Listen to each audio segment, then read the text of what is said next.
Study IQ IAS, आपका selection हमारा mission. नमस्कार दोस्तों पहलगाम आतंकी हमले के बाद पहली बार प्राइम मिनिस्टर नरेंद्र मोदी जी ने डायरेक्टली पाकिस्तान को और जितने भी आतंकी संगठन हैं उनको चेतावनी दी है, वार्निंग दी है। और ये एक प्रकार का मैसेज सिर्फ पाकिस्तान के लिए नहीं था, पूरे दुनिया के लिए था। क्योंकि जिस तरह से अचानक से उन्होंने अपना जो भाषण है वो हिंदी से स्विच करके इंग्लिश में गए, ये आप देख सकते हो। उनका कहना था, I am telling the whole world for warning on terror, PM switch to English. और ये जो भाषण है बेसिकली बिहार की धरती से दिया गया है। तो इसको थोड़ा सा डिटेल से समझने की आवश्यकता है कि पीएम मोदी ने बोला क्या है और उसका इंप्लीकेशन क्या है, हम उसे क्या चीजें निकाल सकते हैं। क्योंकि जियो पॉलिटिक्स में आपको बहुत सारी ऐसी चीजें होती हैं, इन्फ्रेंस, वो आपको निकालना होता है। तो चलिए शुरुआत करते हैं। देखिए, सबसे पहले मैं आपको बता दूं, पहलगाम जो हमला हुआ परसों की बात है, पूरा देश इस समय शॉक में था। और अभी भी कहीं ना कहीं एक रिटेलिएशन जो है वो भारत चाहता है कि इसका एक बड़ा जवाबी दिया जाए पाकिस्तान को और जितने भी आतंकी संगठन हैं। तो यहां पर उसके जस्ट बाद आप देख सकते हो फाइनली पीएम मोदी का पहला मैसेज आता है। और देखिए, अभी तक शायद पहली बार हुआ होगा कि यहां पर रिटेलिएशन करने से पहले ही प्राइम मिनिस्टर ऑफ इंडिया ने इस तरह का कुछ बोला है। और उन्होंने मैसेज दिया है पूरे दुनिया को कि India will Hunt the terrorist, और जितने भी उसके बैकर्स हैं हम उनको ढूंढ ढूंढ कर पनिश करेंगे। तो यहां पर आपको सब जानते ही हैं कि इसके पीछे जिम्मेदार कौन है। इसकी जो पूरी जिम्मेदारी है वो तो द रेसिस्टेंस फ्रंट ने लिया था, लेकिन इसके पीछे कौन है? इसके पीछे है लश्कर ए तैयबा, और डायरेक्टली ISI इसके अंदर इन्वॉल्व है। तो मॉडस ऑपरेंडी यही है कि जो लश्कर ए तैयबा है वो फ्रंट में नहीं आता, वो एक प्रकार से और बहुत सारे ऑर्गेनाइजेशन बना रखा है फ्रंट में और उनसे सारे काम करवाता है। लेकिन अल्टीमेटली इसकी जो जिम्मेदारी है वो पाकिस्तान और जो ISI है, जो मिलिट्री है पाकिस्तान की, उनके ऊपर आती है। तो क्वेश्चन ये है कि अब पीएम मोदी ने एग्जैक्टली क्या बोला, कहां बोला? देखो, बिहार के मधुबनी में वो वहां पर पब्लिक रैली में एड्रेस कर रहे थे, स्पीच दे रहे थे। और देखिए उन्होंने एग्जैक्टली बोला क्या है। Today on the soil of Bihar I say to the whole world, India will identify, trace and punish every terrorist and their backers. We will pursue them to the ends of the earth. मतलब अगर आप एक एक शब्द इसमें से निकालोगे तो आपको समझ में आएगा कि ये क्लियर कट सिग्नल दिया गया है पाकिस्तान को और जितने भी आतंकी संगठन हैं, जितने भी टेररिस्ट हैं, कि कहीं पर भी अगर आप छुपे हो धरती में, हम आपको ढूंढ ढूंढ कर निकाल कर मारेंगे। तो यहां पर इसका अंडरलाइंग मैसेज आपको समझने की जरूरत है। सबसे पहला, यहां पर पीएम मोदी ने एक प्रकार से बताया है कि भारत शांत नहीं रहने वाला। अगर हमारे सिविलियंस पर अटैक होगा तो हम इसका मुंह तोड़ जवाब देने वाले हैं। फिर दूसरा, ग्लोबली तौर पर यहां पर ग्लोबल लेवल पर एक प्रकार से वार्निंग दी गई है। मतलब ये मैटर सिर्फ अब इंटरनल नहीं रहा है, भारत इसको एक ग्लोबल इविल की तरह देखता है और इसके लिए फाइट करना बहुत जरूरी है। साथ ही साथ यहां पर उनका जो मैसेज था वो इंप्लाई कर रहे थे कि इसके पीछे कहीं ना कहीं जो पाकिस्तान है और जो पाकिस्तान की ISI है, जो टेरर हेवन पाकिस्तान ने बना रखा है, वो इसको बैक कर रहे हैं। तो भारत अगेन इसका जवाब देगा। और लॉन्ग टर्म डॉक्ट्रिन भी कहीं ना कहीं पीएम मोदी ने अपने स्पीच में यहां पर दे दी है। मतलब कि जो एक प्रकार से भारत का पोस्चर रहा है post Uri Balakot strategic retaliation model, वो एक प्रकार से कंटिन्यू रहेगा। ऐसा नहीं है कि पहले हमने किया और अब हम नहीं करेंगे, ऐसा नहीं होने वाला। यहां पर भारत एक बड़ा जवाब देगा। और देखिए यहां पर क्या है ना कि सबसे इंटरेस्टिंग ये था कि आपने देखा ही होगा पीएम मोदी भारत में स्पेशली जब भी कोई भाषण दे रहे होते हैं और स्पेशली पब्लिक रैली में, यहां पर वो हिंदी का ही इस्तेमाल करते हैं। हाँ, कुछ राज्यों में जाते हैं, वहां की जो रीजनल लैंग्वेज होती है उसका इस्तेमाल करते हैं। जैसे सपोज तमिलनाडु गए तो तमिल में उन्होंने कुछ ऐसा शब्द बोला, कहीं पर भी जाते हैं तो वो उसका इस्तेमाल करते हैं। लेकिन ज्यादातर आपको हिंदी देखने को मिलता है पब्लिक को रैली में। तो यहां पर क्या है कि जब मधुबनी में, बिहार में जब वो एड्रेस कर रहे थे तो हिंदी में ही भाषण दे रहे थे और अचानक से ही यहां पर उन्होंने इंग्लिश में बोलना स्टार्ट किया, I am telling the whole world. मतलब ये जो शिफ्ट है ना इंग्लिश में, ये अनयूजुअल है स्पेशली पब्लिक स्पीचेस के अंदर। और इसके लिए हमें समझना होगा कि आखिरकार ये इतना मायने क्यों रखता है। देखो, सबसे पहला कहीं ना कहीं वो ग्लोबल ऑडियंस को टारगेट कर रहे थे।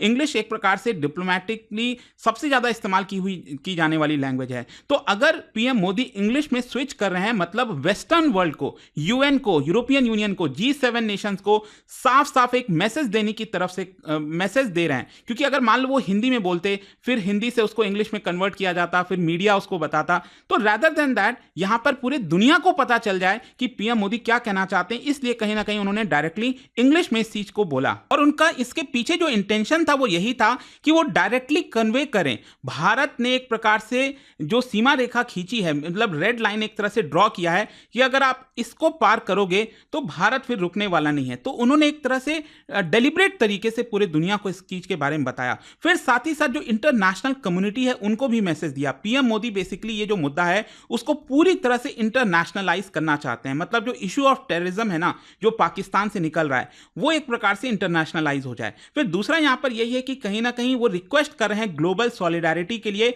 और काउंटर टेरर एक्शन के लिए, कि इसके पीछे जो भी कुछ हो रहा है उसके लिए हमें एक्शन लेना पड़ेगा। और साथ ही साथ जो ग्लोबल फोरम्स हैं अलग अलग, G20, SCO, UNGA, तो वहां पर भी कहीं ना कहीं एक नैरेटिव पहले से ही प्रिपेयर करने की कोशिश कर रहे हैं कि जब ये मीटिंग होगी तो एक प्रकार से सबका अटेंशन रहेगा इसके ऊपर। तो आई होप आप समझ पा रहे होगे कि कैसे उन्होंने इंग्लिश में इस चीज को बोलकर पूरे दुनिया का एक प्रकार से जो ध्यान है वो यहां पर खींचा, क्योंकि अब पूरी दुनिया आप सोच रही होगी, देख रही होगी कि भारत अगला कदम क्या लेने वाला है। क्योंकि उनका जो ये जो दो सेंटेंस रहा है ना, इंग्लिश का जो 2 सेंटेंस रहा है वो हिंट करता है रिटेलिएशन की तरफ, सैंक्शंस की तरफ, डिप्लोमेटिक आइसोलेशन की तरफ, जो भी टेररिज्म को स्पॉन्सर करता है। और साथ ही साथ आपको यह भी समझना है कि कई सारे भारतीय डायस्पोरा हैं दुनिया के अलग अलग कोने में, यहां पर specially US, UK, Canada, Australia, वहां पर जो इंडियन डायस्पोरा है ना वो पॉलिटिकली काफी एक्टिव है। तो उनके लिए भी एक प्रकार से मैसेज देना काफी जरूरी था। और क्या है ना, इंग्लिश में उन्होंने ये मैसेज देकर पूरे दुनिया के सोशल मीडिया कैंपेन में खलबली मचा दिया है,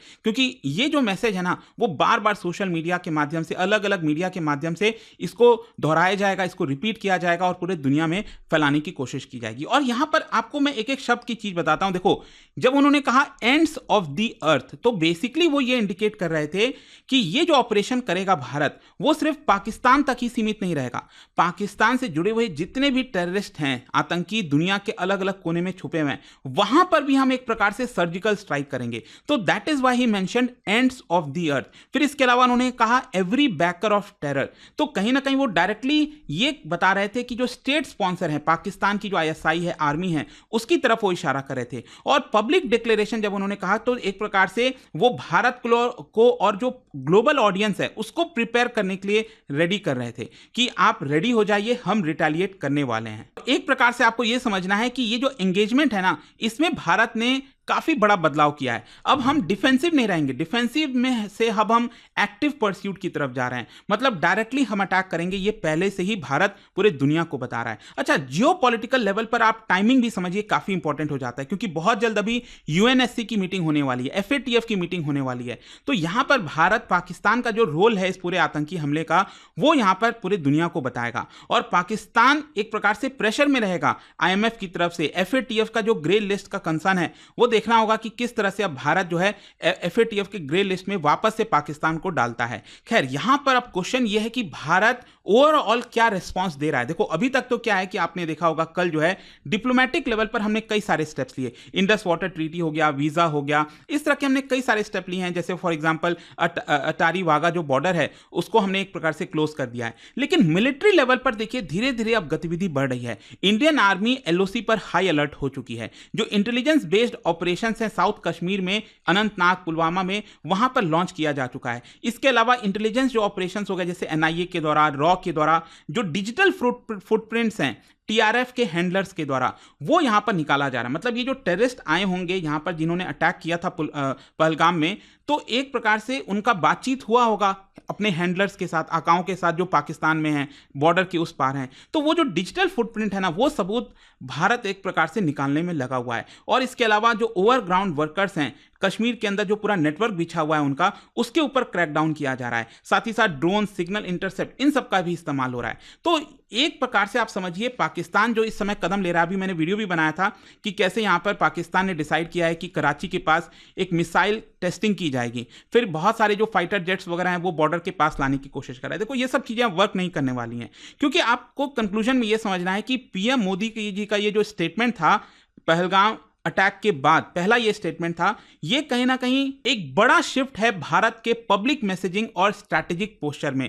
पहले कभी भी शायद मुझे याद नहीं है कि इस तरह का स्टेप भारत ने लिया हो। और उनका जो शब्द है ना, वो सिर्फ रेटोरिक नहीं है, वो हिंट करता है मल्टी डोमेन रिटालिएशन की तरफ। मतलब हम मिलिट्री, डिप्लोमेटिक, इकोनॉमिक और ग्लोबल नैरेटिव वॉरफेयर में पूरी तरह बढ़ चढ़कर पाकिस्तान को एक प्रकार से अटैक करने की कोशिश करेंगे। अब देखते हैं इसको लेकर आगे क्या होता है, लेकिन डेफिनेटली एक बहुत बड़ा स्टेटमेंट था। आई होप अब आपको समझ में आया होगा। और जाने से पहले आप सबके लिए एक क्वेश्चन है, क्या बता सकते हो ये जो क्लोज किया गया है अटारी वाघा बॉर्डर, इसका जो इंपैक्ट है वो सबसे ज्यादा किन चीजों पर आएगा? ये ऑप्शंस में से आपको बताना। और इसका जो राइट आंसर है आप सब जानते हैं, मेरे इंस्टाग्राम पर तो मिलेगा ही, वहां पर अगर आप नहीं हो कोई बात नहीं, टेलीग्राम से ले सकते हैं इसका सही उत्तर। और जैसा कि मैंने आप सबको बताया कि स्टडी IQ पर यूपीएससी के जो कोर्सेज हैं अवेलेबल हैं, 2026 की तैयारी हो, 27 हो, वो आप अवेल कर सकते हो हमारे फाउंडेशन बैचेस को। By using this code Ankit live you will also get maximum discount. Study IQ IAS, आपका सिलेक्शन हमारा मिशन।